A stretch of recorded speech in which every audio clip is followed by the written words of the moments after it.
So looking at the equinoxes and the solstices, so the solstices are here and then the equinoxes are here.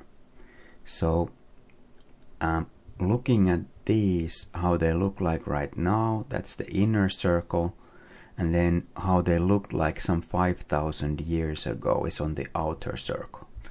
And this is based on some sources of writing or in the tablets, stone tablets, that for example, the spring equinox was connected with the sun alignment with the Aldebaran star in Taurus.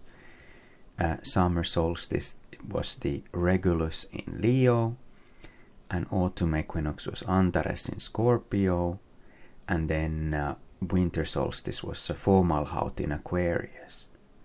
So first interesting thing is now we had the autumn equinox in Virgo, but back then when the time started in some sense, it was in Scorpio, because he was kind of maybe the reason why we had to go through this whole suffering in a sense.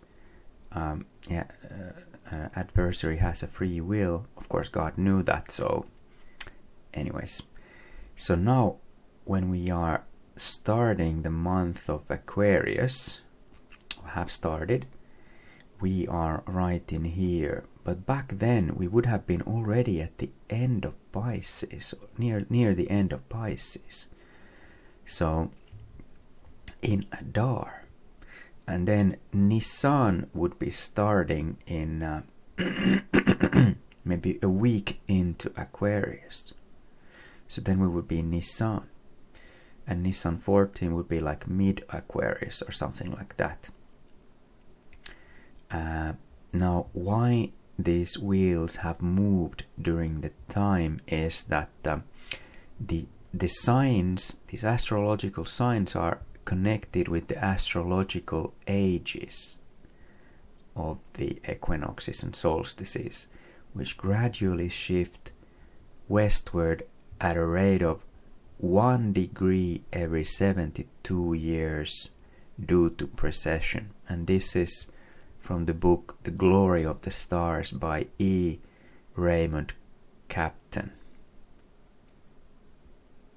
But the constellations themselves remain fixed in their positions in the sky, so they're the same order and so on, but it's just that the connect with the equinoxes and the solstices, those change.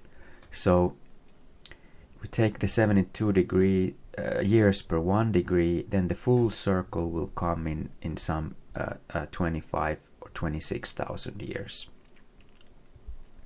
And the Jewish year right now, if we take that, then it's the difference is 80 degrees. Or if it's the last Jubilee, then it's 82.5 degrees. It will be 90 degrees at some point. And then the 5,000 years that we had in the picture, that's a little under 70 degrees. So yeah, so that is the difference. But yeah, we could see that the Aquarius, the start of the Aquarius, right where we are right now, that's almost the end of Pisces, so the end of Adar. So in some sense, if we think the Pisces, the 7th month, would be the 2nd month, then we'll be going into the 3rd month of Aries. Or if we take this as Adar, then we'll be going into the 1st month, Nisan. Nisan starting in a week or two. So that fits the Jericho analogy in the Elijah story.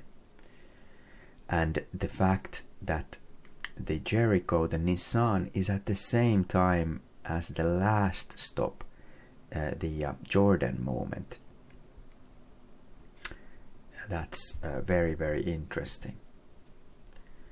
And then how many moments until the chariots of fire come and take away Elijah.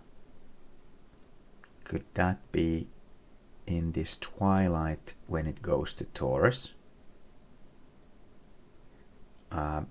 In the moon transits, the Auriga, the Good Shepherd, or Auriga means in Latin it's charioteer, is missing, and that is next to Taurus. So yeah, I mean, we're heading over to the Equinox, which was connected with the Taurus back then, with the Aldebaran star as well. Thank you.